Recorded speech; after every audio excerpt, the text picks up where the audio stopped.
할렐루야. 2026년의 첫 월요일 새벽을 깨우신 여러분들을 주님의 이름으로 환영하고 축복합니다.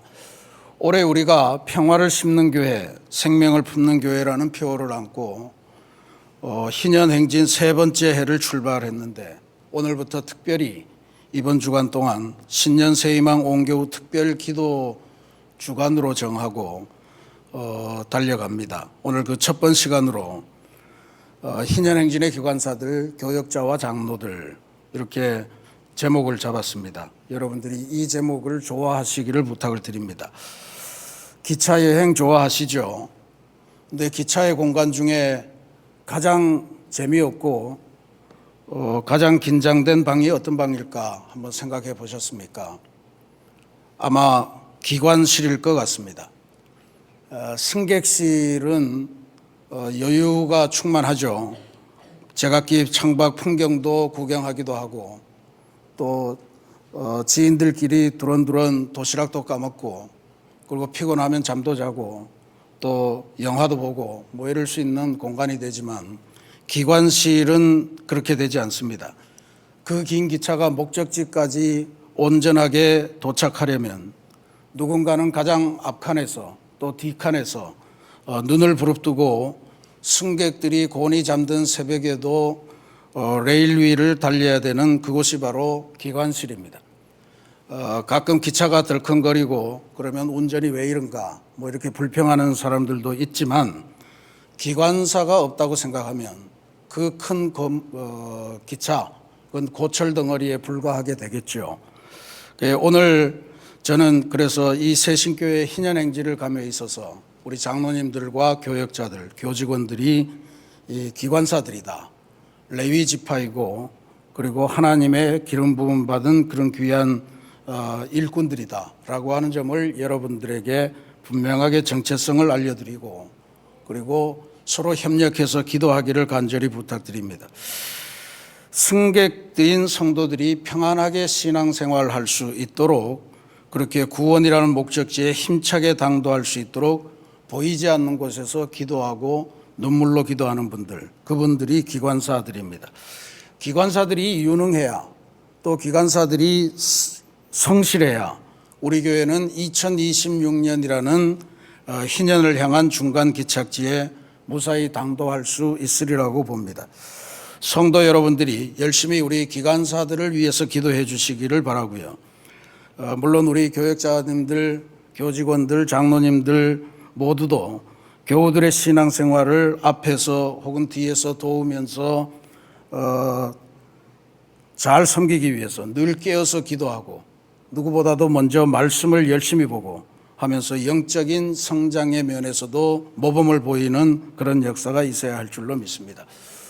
오늘 우리가 봉독한 이 야고보 사도의 말씀은 초대교회 직제 안에서 장로들이 감당해야 될 중요한 역할, 그것을 잘 보여주고 있습니다. 먼저 14절 말씀에 너희 중에 병든 자가 있느냐, 그는 교회의 장로들을 청할 것이요 라고 하는 이런 구절이 나오는데, 여기 장로라고 하는 직분을 제대로 이해할 필요가 있습니다. 초대교회는 아직 목사라고 하는 전업직이 존재하지 않을 때였습니다.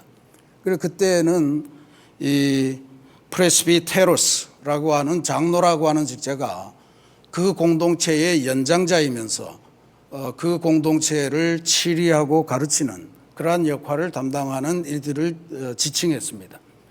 이게 감리교회는 담임 목사와 장로의 호칭의 구별이 분명합니다만, 저도 장로교 출신인데 장로교 안에서는 장로를 두 종류로 나눕니다. 하나는 가르치는 장로, 또 하나는 살림하는 장로, 다스리는 자, 치리하는 장로, 그렇게 나눕니다. 여기서 가르치는 장로가 목사고, 치리하는 장로, 다스리는 장로, 살림하는 장로가 우리가 지금 장로라고 말하는 그 직책입니다. 그런데 둘 다가 하나님의 귀한 기름 부음을 받았다는 의미에서 두 직분들은 전부 다 안수를 통해서 임직이 되게 되어 있습니다. 그러니까 장로교 헌법을 보더라도 가르치는 장로와 또 섬기는 장로, 이 두 장로의 구별을 통해서 교회가 두 레일로, 두 바퀴로 굴러가는 그러한 기관이다라고 하는 것을 알려줍니다. 그러니 오늘 이 말씀은 야고보 사도는 교회 공동체를 생각하면서 가르치는 장로인 목사를 포함해서 또 섬기는 장로들인 장로들에게 동시에 주시는 그런 권면이다라고 하는 것을 우리가 꼭 기억하실 필요가 있습니다. 근데 이 공동체를 한번 잘 보시면요, 뭐라고 되어 있냐 하면 이렇게 되어 있습니다. 13절 말씀에 보면 너희 중에 고난당하는 자가 있느냐 그는 기도할 것이요 즐거워하는 자가 있느냐 그는 찬송할지니라. 그 다음에 14절 가면 너희 중에 병든 자가 있느냐 그는 교회의 장로들을 청할 것이요 그들은 주의 이름으로 기름을 바르며 그를 위하여 기도할지니라. 공동체 안에 고난받는 사람도 있고 즐거워하는 사람도 있고 또 한편으로 병든 사람도 있다, 그렇게 되어 있잖아요. 근데 그리고 뒤에 가면 이제 죄의식에 시달리는 사람들도 또 나오는데, 여기 고난받는 자, 고난당하는 자라고 하는 존재는 스스로 기도할 수 있는 힘을 가진 상황을 의미합니다. 즐거워하는 자는 뭐 당연히 즐거워하는 건데, 그 다음에 14절에 가서 이 병든 자, 아스테네오라고 하는 이 단어는 힘이 빠진 상황을 의미해요. 무기력한 상태에 빠진 사람. 그러니까 육체적인 질병이 깊어지거나 아니면 심한 영적인 침체에 빠져서 혼자서는 기도의 손을 모을 그런 능력도 되지 않는 상황, 이게 아스테네오라고 하는 이 상황입니다. 스스로 기도할 힘조차도 잃어버린 사람들, 하나님이 안 계신 것 같고 기도의 문이 막힌 것 같고 하는 영적인 마비가 온 사람들, 이 바로 병든 자들입니다. 이때는 장로들을 청하여 기도를 하라라고 하는 게 이제 야고보가 증언하는 초대교회의 그 공동체가 굴러가는 원리에 대한 건데, 네가 기도할 힘이 없으니 장로들의 믿음을 빌려 쓰라라고 하는 그러한 뜻으로 이해할 수 있습니다. 장로님들은 환자들 또 심리적으로 여러 가지 문제에 봉착한 이들이 믿음이 떨어졌을 때 장로들의 믿음을 사용해서 그를 대신에 하나님께 나아가는 사람들을 지칭했다라고 하는 것을 알 수가 있습니다. 이걸 오늘날 뭐라 그럽니까? 중보자, 중보기도자 이렇게 이야기를 하죠. 중보라고 하는 게 하나님과 그리고 상황, 그 한복판에 서서 그를 둘을 연결시켜주고 그리고 그 둘이 새롭게 일어설 수 있도록 만들어주는 그런 도우미를 의미합니다. 그러니까 지금 여기에 고난당하는 자가 스스로 기도할 수 있는 그러한 상황은 그대로 이기고, 기뻐하는 자는 감사하면서 즐거워하고, 대신에 힘이 빠져서 도저히 기도할 수 없는 경우에는 장로들을 청하라라고 하는 것은 개인의 고통이 사적이고 개인적인 문제 같지만 교회가 공적으로 개입해서 그 문제를 교회의 문제로 안고 함께 기도하면서 함께 문제를 탈피해 나가라라고 하는 그런 말씀으로 우리가 이해를 할 수가 있습니다. 질병과 고통의 가장 무서운 점은 사실은 이 병으로 인해서 죽을지도 모른다, 뭐 이런 바탕에는 전부 다 깔려 있는 게 고립입니다. 고립감, 외로움, 이게 가장 큰 문제인데, 나만 하나님께 버림을 받았나? 사람들은 나에게 관심이 없는가? 뭐 이런 거에 대한, 그래서 방에서 자기의 또아리를 틀고 방 밖으로 나오지를 않고 그렇게 되면서 점점 외로움이 깊어지는 그런 상황이 문제가 됩니다. 그럴 경우에 교회의 장로들을 청하여 기도를 받으라 라고 하는 것은 교회가 이 문제를 개인의 문제로 두지 않고 우리 공동체의 문제로 받아들이고 사적인 고통의 현장에 공적인 교회가 개입해 들어가는 그러한 행위, 그것이 바로 오늘 야고보 사도가 교회의 장로들, 가르치는 이든 섬기는 이든 어떤 형태로든 안수받은 이에게 청하는 그러한 요청이 된다라고 하는 이야기입니다. 이게 우리 베데스다 중보기도의 중요한 내용이기도 합니다. 그러니 교회에서 신방을 간다고 하는 것은 단순히 아는 사람이 찾아가는 것을 의미하는 것이 아닙니다. 교회는 당신을 잊지 않고 있습니다 라고 하는 공동체의 확인 도장을 찍어주는 것입니다. 그게 영육 간의 질병, 병든 자의 문제만이 아니고 15절, 16절에 보면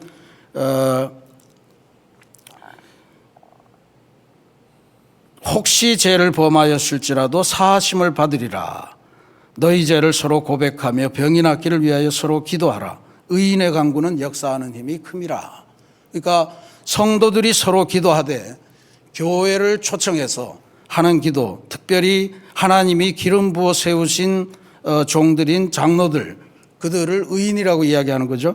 의인의 간구는 역사하는 힘이 크다라고 하는 것을 알려줍니다. 이렇게 보면 육신의 질병, 영혼의 질병, 영적인 자책, 이런 모든 것들이 장로들이라고 하는 직분을 통해서 하나님께서 공적인 교회가 사적인 성도들에게 개입하면서 문제를 해결해 가면서 새로운 공동체로 건강하게 거듭나는 것, 그것을 의미하는 것이 바로 오늘 야고보 사도가 우리들에게 요청하는 그러한 일입니다. 그래서 우리 공동체 안에 질병의 문제가 있을 때 이건 장로님들의 과제이다 하는 걸 분명히 깨치셔야 됩니다. 특별히 장례식 이걸 당해서 마음이 아파하는 가족들을 위로하는 것은 장로들의 가장 큰 의무가 되리라, 그렇게 봅니다. 그래서 더 이상 행정가로서의 장로만이 아니고 신방하는 장로, 또 함께 영적인 기관사로 일하는 그런 장로가 절대적으로 필요한 그러한 순간입니다.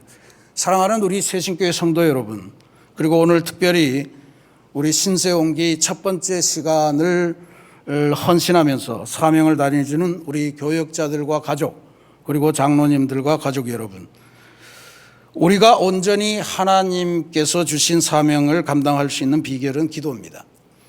교회사의 전설에 의하면 오늘 이 말씀을 주시는 야고보 사도의 별명은 낙타무릎이었습니다. 그가 평생을 하나님 앞에 기도하느라고 꿇은 무릎이었기에 낙타 무릎처럼 거칠게 튀어나왔기 때문에 붙은 별명이었습니다. 우리도 기도의 무릎으로 하나님께서 주신 사명과 직분을 능히 감당해야 될 줄로 믿습니다. 야고보는 이 귀한 마지막 구절을 우리들에게 선물을 합니다. 17절에 엘리야는 우리와 성정이 같은 사람이로되 그런데 기도했더니 3년 6개월 동안 비가 안 오고 또 기도했더니 다시 비가 내리더라 라고 하는 구절을 굳이 갖다 붙입니다. 엘리야가 우리와 성정이 같은 사람이었다, 우리처럼 보통 사람이었다 라고 하는 것은 우리에게 큰 위로가 됩니다. 목사인 저도, 여기 계신 교역자들도, 또 여기 계신 장로님 전체도 모두가 성정이 약한 연약한 인간들입니다. 밥 안 먹으면 배고프고, 그리고 무리하면 피곤하고, 가끔씩 뒤틀리면 삐치기도 하고, 뭐 그런 인간적인 성정을 가진 사람들입니다. 그런데 엘리야도 그랬다는 거 아니에요.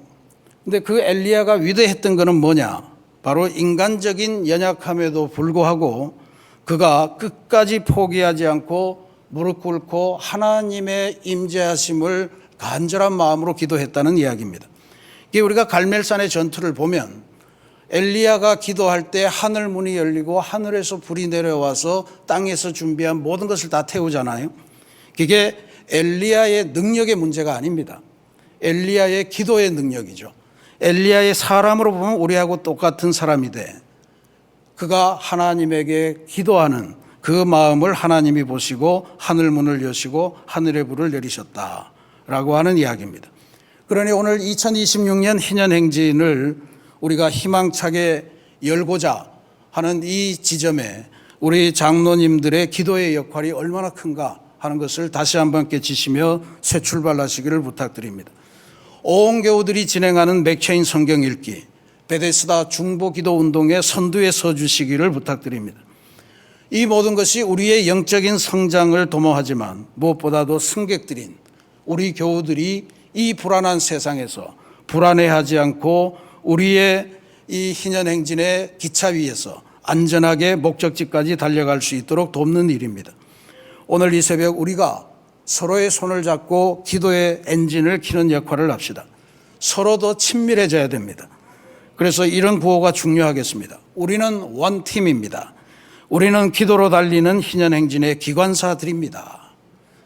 우리가 원팀이고 우리가 기관사되었고 그 기관사되었음을 정체성을 확실히 인지한다면 이 거룩한 자부심은 희년행진의 세 번째 해를 힘차게 출발시키고 결국은 소망의 언덕에 당도하는 연말에 이르게 되리라 저는 그렇게 확신합니다.